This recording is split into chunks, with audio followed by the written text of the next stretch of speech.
Alors, on est heureux d'être ici avec Richard Orlinski. Je suis Philippe Souter de chez PGS et on accompagne Richard Orlinski et tout son univers pour se développer à travers le monde de la licence, etc. Et aujourd'hui, l'idée, c'est de discuter un peu avec Richard de comment est-ce qu'il a commencé en fait dans le monde de l'art et comment est-ce qu'il voit sa vision se développer aujourd'hui à travers le monde. Et avant qu'on commence, Richard, tu connais déjà bien ici?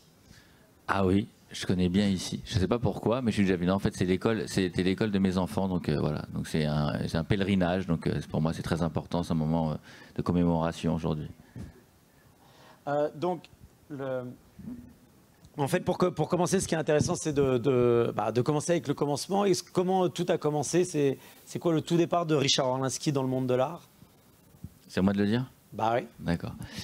Là, on voit une sculpture, c'est un crocodile, c'est ma première œuvre. C'est une aventure humaine, c'est une histoire de vie. C'est une histoire de vie.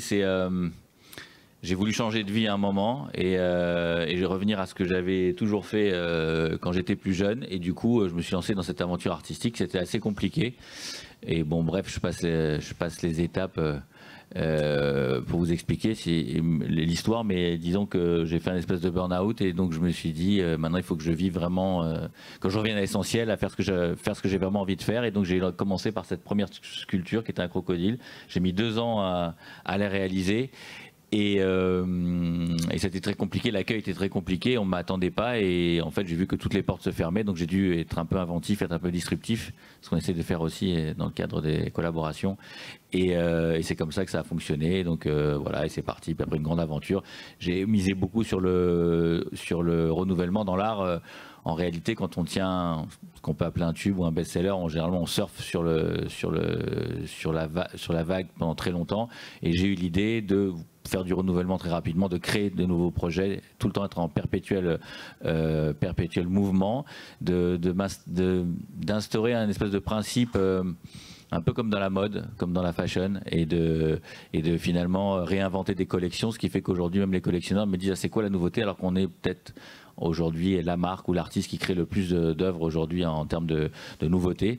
Mais quand on habitue les gens, eh ben, il y a toujours, en fait, on conditionne en fait les consommateurs. Donc du coup, voilà un petit peu comment tout a démarré.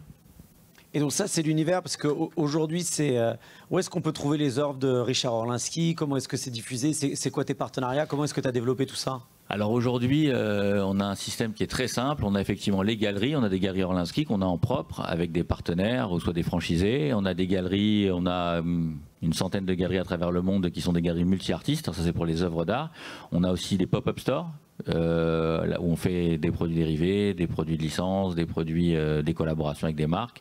On a tout l'univers de toutes les collabs, qui sont des collabs à part entière, qui ne sont pas de la licence, où on a des partenaires, où on développe, comme avec Hublot, avec Lancôme, enfin avec des groupes, en tout cas avec les plus gros groupes mondiaux, des collaborations sur des univers très variés. Qu'est-ce qu'on a encore comme moyen de diffusion? Le shop. Le shop, ah oui, important, le shop, effectivement, avec effectivement des produits en interne, avec aujourd'hui un panel de choses assez différentes. On essaye d'être présent dans plein de domaines. En fait, on n'a pas de limite. L'idée, en fait, c'est de faire du développement 360 en restant avec de la qualité et que les gens s'y retrouvent avec une histoire, avec de la sincérité. Je pense qu'aujourd'hui, les collaborations et l'ADN de la marque, c'est vraiment de créer des produits de qualité et avec du sens, et on ne veut pas faire pour faire, on fait parce qu'on sent qu'il y a un besoin, parce qu'on y trouve, on a une histoire à raconter, et voilà, et on veut que les consommateurs s'y retrouvent. Donc ça, c'est effectivement le shop. Et après, on a beaucoup d'univers où on est intégré dans l'univers du sport, l'univers de la musique, où j'ai un show musical que je développe à travers le monde avec un espèce de mix entre l'art et la musique, dans l'univers aussi de la télévision, où j'ai des émissions. J'ai plusieurs émissions de télévision que je hoste et que j'anime. On a des projets de dessins animés. Enfin, on essaie d'être présent dans beaucoup d'univers, mais à chaque fois de rester crédible. Donc proposer quelque chose de qualité qui apporte quelque chose. Alors moi, ce qui m'a fasciné en fait quand j'ai rencontré Richard, c'est la capacité à segmenter et offrir l'art pour tous. Et pour moi, cette slide, elle incarne bien ça. Il y a le partenariat avec Hublot et je ne savais pas que ça va monter jusqu'à ce prix-là. Il y a des montres Hublot vendues à 750 000 €. Richard Orlinski. Et il y a eu une collaboration, je crois l'année dernière, Monoprix Richard Orlinski, autour du chocolat, autour de la galette des rois. Il y a eu près de 100 000 galettes des rois qui ont été vendues. Donc je sais pas, je pense que c'est à 10, 15, 20 euros.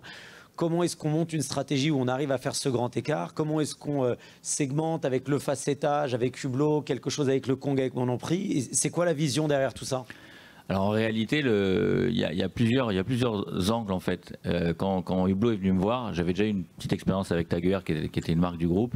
Leur idée c'était de faire une montre avec effectivement un Kong ou un animal qui sortait de la montre. Ce qui pour moi n'avait pas d'intérêt et qui n'avait pas beaucoup de possibilités de se développer.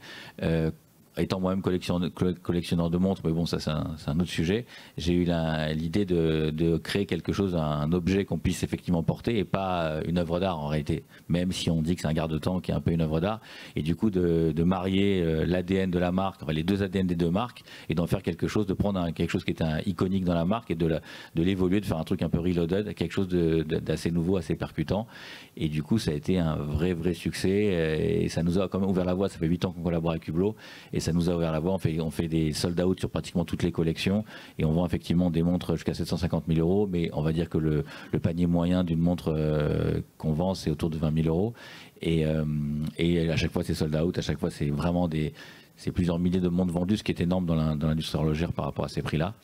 Et ça c'est pour Hublot. Après tu as parlé effectivement des galettes des rois, pourquoi, comment, qu'est-ce.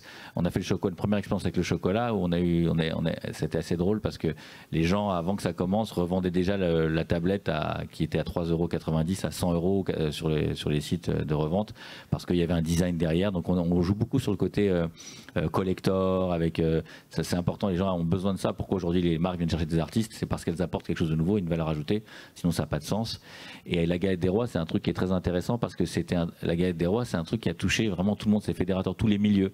Je me suis retrouvé en soirée, animé une soirée avec le Prince Albert, où il y avait des gens de tous les univers et tout le monde avait pratiquement acheté la galette des rois Monoprix. Moi je savais pas que tout le monde allait chez Monoprix acheter une galette des rois, et donc j'ai eu des restaurateurs, j'ai eu vraiment monsieur et madame tout le monde, c'était tout public, et c'était vraiment, et en plus la galette des rois c'est comme un truc intéressant parce que la galette des rois à la base c'est pour commémorer une fête religieuse.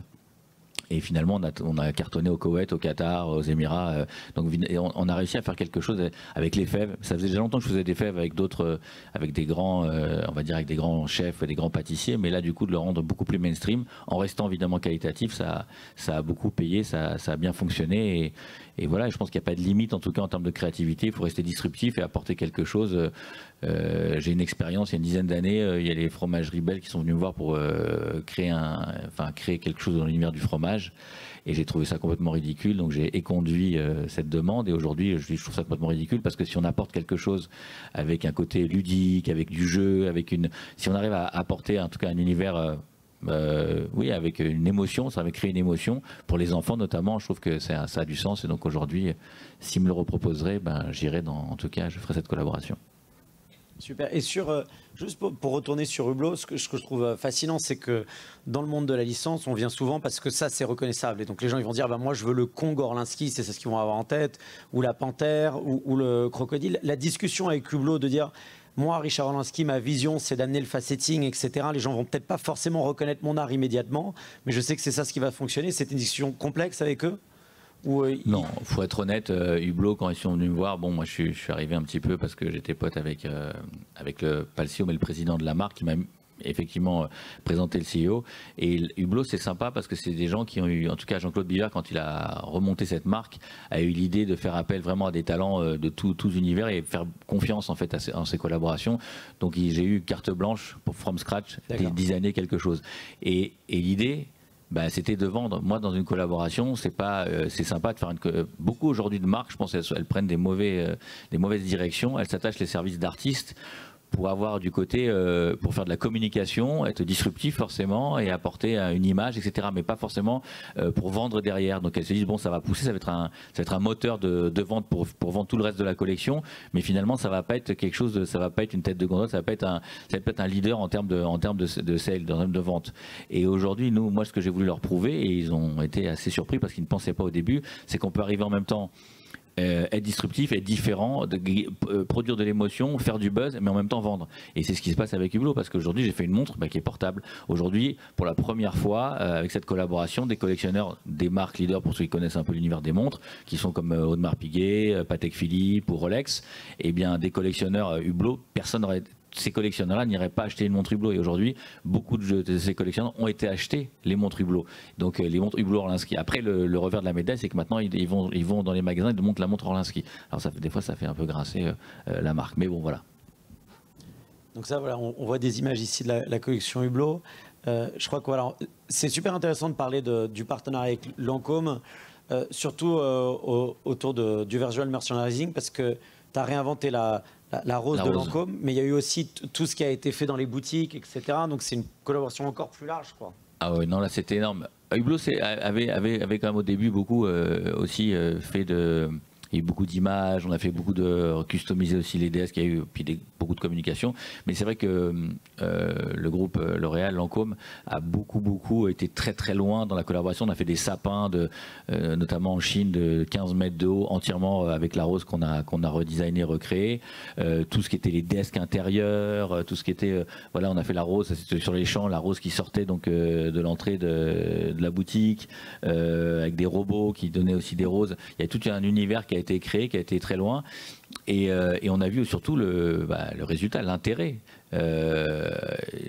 En parlant moi avec les dirigeants, surtout ce qui était intéressant, c'est de voir que les gens, en fait, c'est un nom, je ne sais pas comment ça se passe, mais il y a un nom, le nombre de gens qui rentrent par jour dans les magasins, je ne sais pas comment ça s'appelle dans le truc, mais en tout cas, ils ont presque multiplié par 3 le nombre de personnes intéressées à rentrer dans les boutiques, les achats aussi, et je pense que en termes de chiffre d'affaires sur les produits Holidays qui sont quand même qui représentent déjà 30% du chiffre annuel, ils ont fait 30% de plus par rapport aux autres collaborations, ce qui était énorme. Et puis on devait au début faire quelques produits, 2 produits, on a designé finalement 80 produits, ce qui est quand même énorme. Et la première fois de l'histoire de la marque où ils ont renouvelé une collaboration. En fait, la collaboration, eux, ils font que de l'éphémère. Leur système de fonctionnement, enfin moi je ne partage pas du tout leur manière de voir les choses, mais en tout cas c'est leur manière de voir les choses. Et donc ils font des collabs, et en fait ils enchaînent les collabs tous les 4 mois.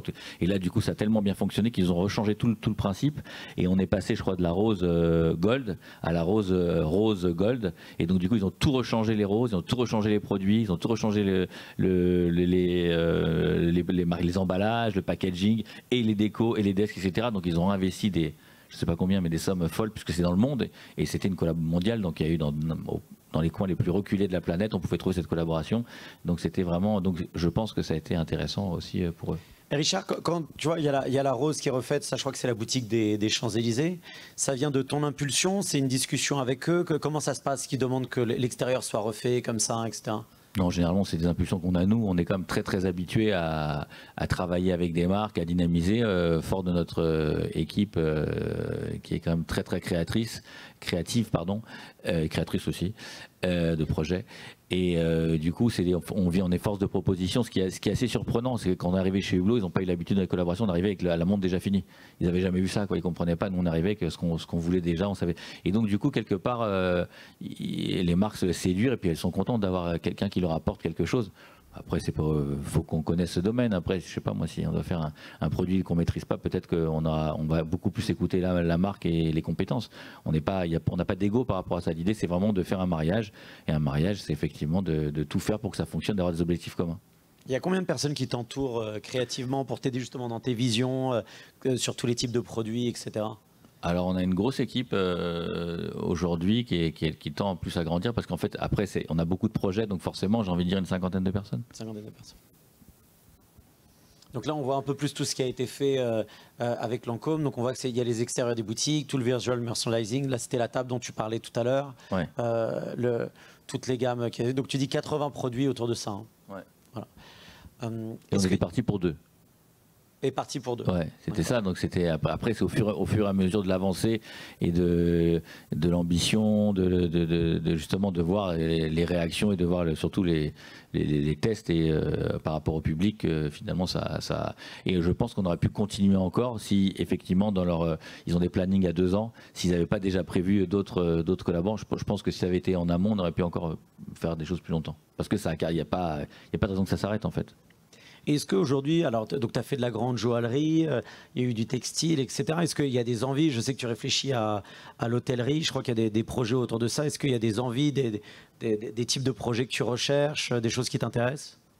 Oui, enfin nous on est ouvert à tout. En fait, on est ouvert à tous les projets, toujours en restant, en essayant d'apporter. En fait, ce qui nous intéresse, c'est de faire des projets, oui, évidemment qu'on n'a pas fait, mais surtout avec une possibilité d'apporter quelque chose, de raconter une histoire, de garder une sincérité, que le consommateur s'y retrouve d'une manière ou d'une autre.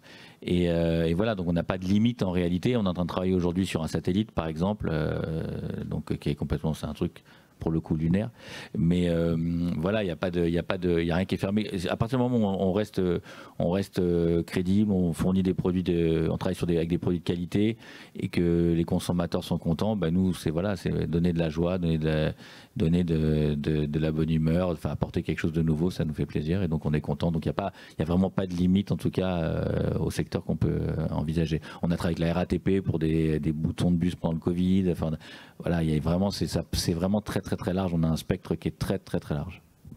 Tu as fait récemment une émission de télé, je crois que c'est la 3e saison maintenant au musée. C'est quoi la volonté derrière ça pour partager un peu l'art, expliquer aux jeunes, c'est quoi l'objectif? Alors non, j'ai pas fait. J'ai fait 3 saisons.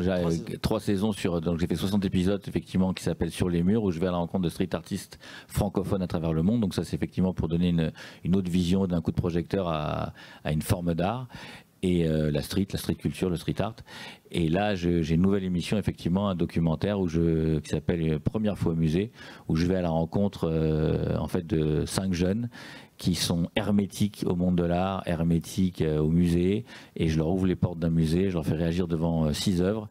Et c'est assez drôle parce qu'ils changent complètement d'avis. Donc l'idée, c'est vraiment par l'inclusion, par la connaissance, par la transmission, d'ouvrir effectivement les jeunes à quelque chose de différent.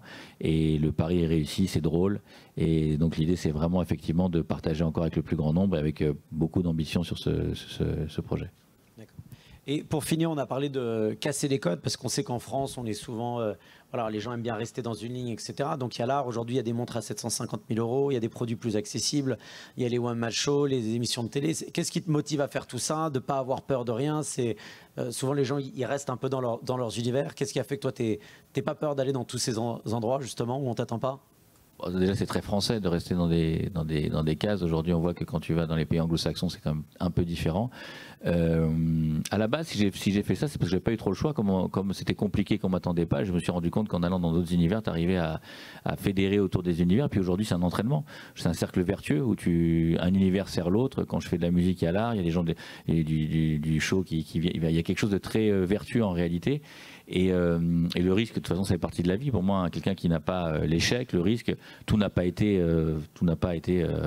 On dit que tout ce qu'on fait, ça fonctionne. Oui, parce que on a un peu d'expérience, mais disons qu'aujourd'hui, vraiment, ouvrir le champ des possibles, c'est intéressant pour tout le monde, c'est intéressant pour la marque aussi parce que il y a un vrai développement et en fait chaque nouveau projet nous apporte un nouveau projet plus un nouveau projet et nous fait encore plus une diffusion en plus qui est intéressante au niveau mondial parce qu'on est présent quand même beaucoup à l'international et c'est pas que la France et donc du coup ça permet en fait c'est une ouverture, c'est juste on a un terrain de jeu qui est un petit peu plus grand peut-être et une ambition qui est peut-être un peu plus grande avec les risques que ça comporte mais quelque part pour l'instant ça nous a souri et on est content et on est en fait comme des enfants contents de découvrir et moi aussi particulièrement de découvrir de nouveaux univers et je crois qu'il y a un côté il y a un côté découverte peut-être enfantin, je sais pas.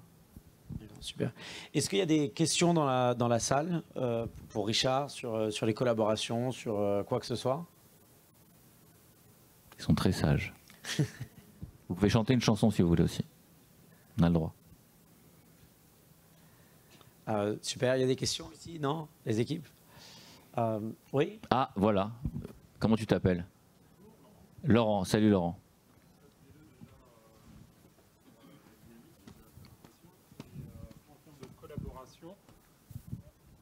J'allais dire, c'est une page blanche à chaque fois.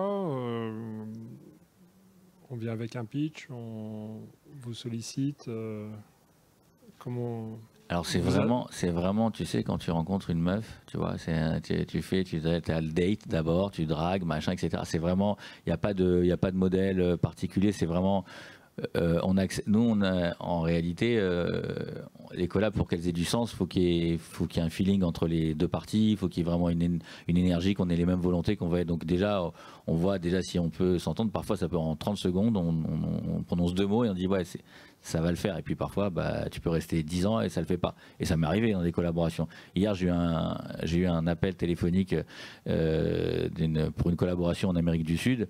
En 2 secondes, on savait que ça allait se faire, les énergies. Quand tu vois que tu as les énergies qui s'alignent, les planètes vont.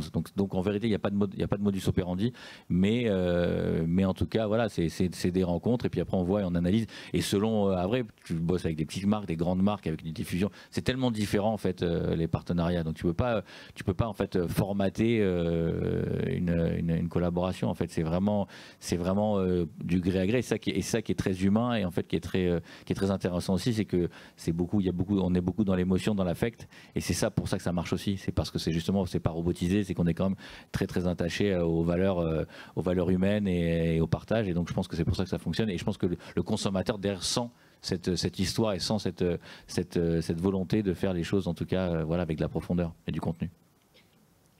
Merci Laurent pour ta question. Il y a d'autres questions? Ah voilà. Comment tu t'appelles? Ah, tu vas me dire ton nom. Tu peux crier, on a le droit. Hein.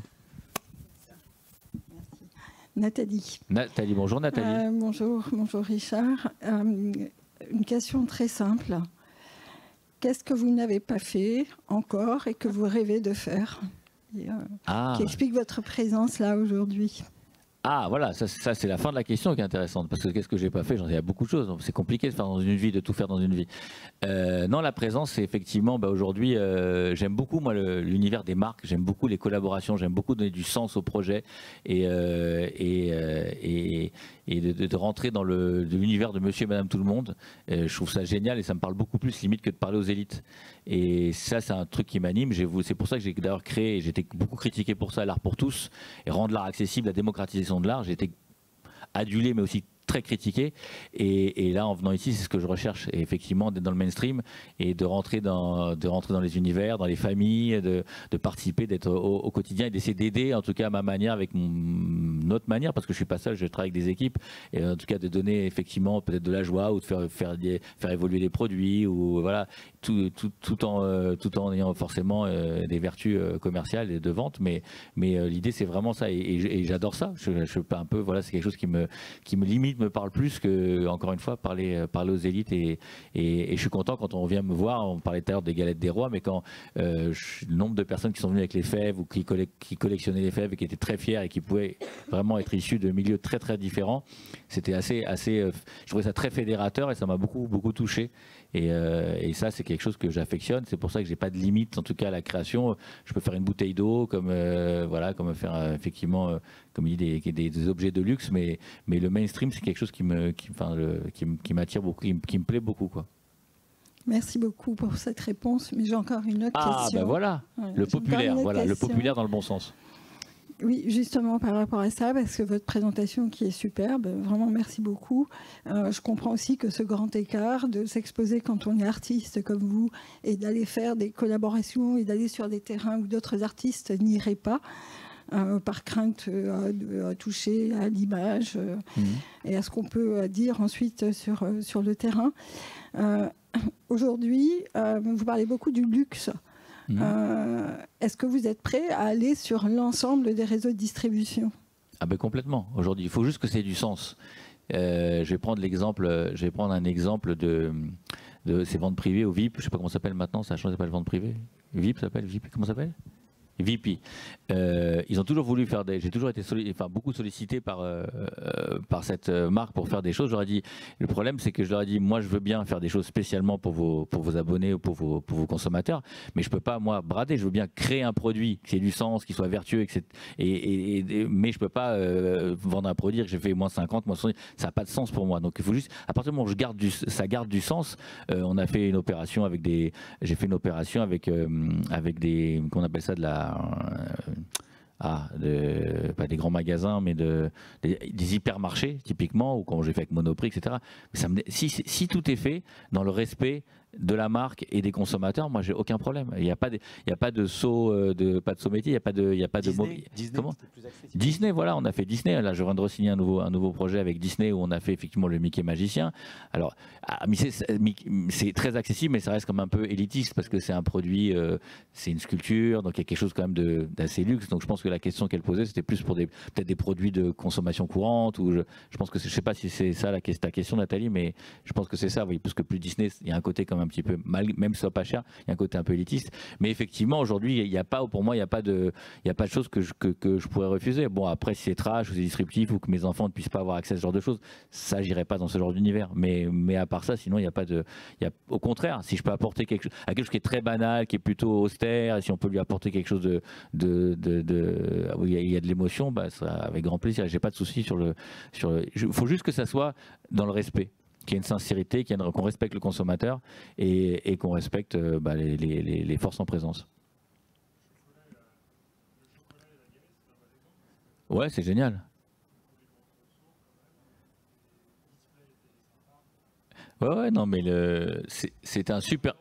Ouais, tout le monde était content justement, parce qu'au début, moi justement, la question est intéressante, Nathalie, parce que j'ai eu beaucoup de mes partenaires, galeries, etc., qui ont crié au loup quand on a commencé justement à faire déjà, la démocratisation, deux, les collaborations avec les marques, oui, tu vas perdre tous les consommateurs. Quand je me suis mis dans la musique, alors là, c'était un scandale, j'avais des fusils mitrailleurs qui m'attendaient devant la maison, et puis finalement, ça s'est passé. Moi aujourd'hui, je travaille j'ai pour clients des plus grosses fortunes du monde, typiquement qu'offrent des petites sculptures à leurs employés et qui sont très contents et on voit en fait les uns entraînent les autres, il y a une espèce de respect, d'appartenance à un club, il y a un côté très peut-être pas communautaire, mais il y a un côté quand même on appartient à quelque chose et on est dans le game, et que ça soit j'ai des exemples qui sont à toute l'échelle et tout le monde est content en fait, et que ça soit qu'on soit là, il y a une espèce de quelque chose de transgénérationnel, transunivers, qui est vraiment qui perce un peu toutes les idées reçues. Quand je me suis mis dans la musique, on m'a dit que j'allais perdre tous mes clients. Mon plus gros client, qui est un milliardaire, il m'a envoyé sur son bateau, il m'a appelé il mettait la musique qu'il avait entendue. Donc les exemples, je les ai eus quand j'ai fait des plateaux télé. On m'a critiqué pour les plateaux télé. J'ai eu des très gros clients, pareil, qui m'ont découvert grâce à ça, et pourtant dans des pays très lointains. Et donc voilà, donc il n'y a pas de... Je pense que quand on reste qu'on est, et qu'on est crédible, et qu'on a en tout cas des valeurs, et qu'on défend ces valeurs, quel que soit le produit, on peut donner du sens en tout cas à cette collaboration et à donc j'ai pas de souci voilà, pour répondre j'espère que j'ai bien répondu à tes questions, Nathalie. Tu peux encore, hein, c'est intéressant ce que tu dis, on peut t'en laisser encore poser, tu as encore le droit à une question si tu veux. Non mais je te laisse une question, voilà, c'est... Non, là, ça va être une question qui va plus se ramener à la stratégie dont tu as parlé au départ, qui était d'aller vers le dessin animé, etc. Est-ce que c'est justement une manière peut-être de ramener à quelque chose de beaucoup plus mass market via un dessin animé qui portera l'art Orlinski, mais qui s'adressera beaucoup plus massivement à sa cible, certainement plus jeune aussi? Oui, en fait c'est tout. C'est une forme de déjà pour moi c'est une forme de consécration de pouvoir mettre à l'image un univers que j'ai créé. Donc pour moi déjà c'est un rêve d'enfant. Donc avant toute chose. Et ensuite ça permet effectivement encore d'aller dans la démocratisation, de l'accessibilité à tous, et surtout de raconter dans le dessin animé parce qu'il existe le dessin animé, il va sortir en 2025. Et raconter une histoire avec beaucoup de pédagogie, parce que c'est ce qu'aujourd'hui je pense qu'on a besoin, avec la protection avec défendre les valeurs en tout cas que nous on défend au sein du groupe. Ça veut dire protection de la nature, protection de la planète, accompagner les enfants aujourd'hui qui vivent dans des mondes un petit peu compliqués avec tout ce numérique et qui les éloigne un peu des vraies valeurs, etc. Donc c'est tout un projet avec un petit garçon. Enfin, l'histoire est vraiment faite et pensée famille pour justement aussi délivrer des messages intéressants, comme moi j'ai pu avoir à l'époque avec le livre de la jungle, peut-être un peu moins développé, mais en tout cas où on retrouvait un petit peu toutes les facettes et personnalités de l'être humain. Et donc l'idée, c'est vraiment aussi de pouvoir aussi délivrer des messages, et effectivement derrière effectivement du merchandising évidemment, et toucher. C'est-à-dire que c'est quelque chose qui est très vertueux. On arrive avec des projets en tout cas qui sont assez fédérateur, transmission et qui touche tout le monde. C'est un projet monde en plus, donc c'est un projet cinéma qui n'est pas un projet plateforme, donc c'est un gros projet qui va sortir en salle, et donc du coup il y a vraiment une vraie ambition autour de ça. Mais tu as raison, c'est vrai que ça sert les causes. C'est là, je parle toujours du cercle vertueux. Il faut faire des choses pour toujours alimenter, et ça alimente toutes les autres collabs qu'on va pouvoir avoir avec la marque, parce que c'est formidable d'avoir. Je fais des collabs avec des hôtels typiquement, parce je design des hôtels, on construit aujourd'hui des immeubles. Typiquement de pouvoir projeter ce film, il y a toujours une histoire, et il y a un fil rouge qu'on retrouve à chaque fois, et les gens aiment bien, ont besoin de repères aujourd'hui. Il y a tellement de choses, on est exposé à tellement de projets, ça brille dans tous les sens. Donc si on arrive à se retrouver, il y a un côté sécurité, il y a un côté cocooning, et d'arriver à avoir, en tout cas à pouvoir faire cet exercice, je trouve que c'est intéressant, mais c'est intéressant pour nous, et c'est intéressant aussi pour les consommateurs, pour les clients, parce qu'ils s'y retrouvent en fait. Il y a un côté généreux dans cette démarche. Mais avec plaisir. Est-ce qu'il y a d'autres questions? C'est pas très bavard. Hein. Tiens. Oui, Michel, ça rejoint un peu les questions précédentes, mais est-ce que PGS a un plan de licence, un programme de licence associé avec une vraie démarche de licensing out, ou comme tu le dis, tu es plus dans l'opportunité et dans le coup de cœur, dans la sélection de tes partenaires licenciés? Oui, en fait, il va très bien répondre, mais c'est un combo, j'ai envie de dire, des deux. Il y a justement deux cas de figure. Il y a le cas de figure que PGS va gérer, et puis il y a des choses plus sentimentales, on va dire. Voilà, je pense que peut-être tu expliqueras mieux que moi. En fait, ce qui est très intéressant, c'est que toutes les équipes de Richard, de manière intuitive, ont fait une segmentation très intelligente sur l'univers depuis le départ. Parce que quand tu vois Hublot, quand tu vois Lancôme, c'est essentiellement le facetting. Il y a marqué Richard Orlinski, mais c'est en petit, c'est pas en énorme sur le t-shirt, etc. Quand tu vois le partenariat avec Monoprix, ça va être plus avec le Kong Cartoon. Donc quelque chose qui est plus masse, qui est en plus en plat, on n'a pas de volume, etc. Donc c'est plus facile à fabriquer. Je parle sur les emballages. Et là, aujourd'hui, on travaille avec les équipes de Richard à vraiment segmenter tous les univers pour avoir l'univers kids, pour avoir l'univers mass market, l'univers luxe, etc., pour que tout le monde puisse accéder à l'univers de Richard, mais que nos partenaires se retrouvent chacun dans leur gamme. Et donc ça, c'est un travail qu'on est en train de faire, mais ce qu'on fait aujourd'hui, c'est plus d'affiner d'un point de vue marketing ce qui a été fait naturellement par les équipes de Richard depuis le départ. Et après, dès qu'il y a un partenariat, on réfléchit en amont avec les équipes créatives, où est-ce que ça fait le plus de sens? Est-ce que ça fait plus de sens que ça aille dans l'ultra luxe à la Lancôme ou à la Hublot? Est-ce qu'on a envie de faire ça sur quelque chose de plus market? Et qu'est-ce qui est le bon moment, pourquoi? Et quand on est sur un marché ici, même s'il y a l'expérience de Richard, il y a l'expérience de ses équipes et il y a notre expérience là-dessus, le fait de parler avec tous les licenciés, on était avec les équipes de Richard toute la matinée, on comprend encore plus ce que les gens recherchent. Qu'est-ce qu'on va faire en marketplace? Qu'est-ce qu'on va faire pour les jeunes, etc., etc. Donc ça nous aide à affiner encore plus la stratégie qui va être développée sur les prochaines années.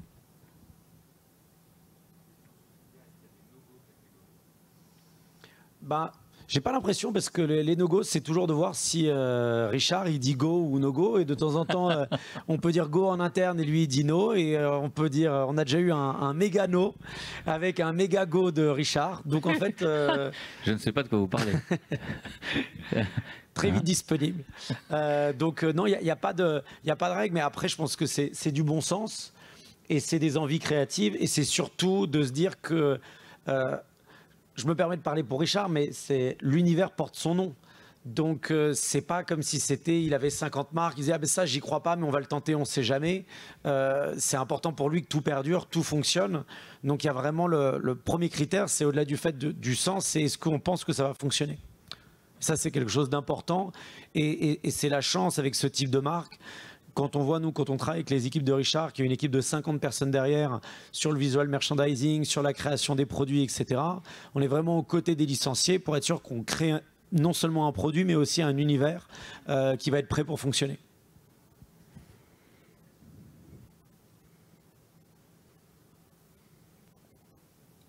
Est-ce qu'il y a d'autres questions? Oui. La dernière. Hein. Ma boussole. Alors moi je suis petit poussé, j'ai des cailloux et donc j'ai pas de boussole. Je sais pas comment ça fonctionne. Non, il n'y a pas de. Je sais pas ce que. J'ai pas compris. C'est quoi? Qu'est-ce que vous attendez?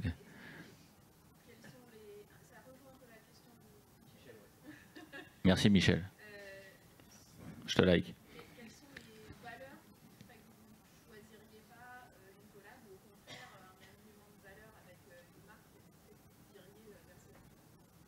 Oui, on défend, comme j'ai dit tout à l'heure dans mon petit discours, on a des valeurs forcément. Donc s'il y a des choses qui sont contre, on a effectivement, on défend beaucoup notamment des valeurs effectivement sur la protection de la planète ou sur on a plein d'autres hein, qui font des adéquations sur la protection animale. Voilà. Enfin, je fais des animaux donc c'est compliqué.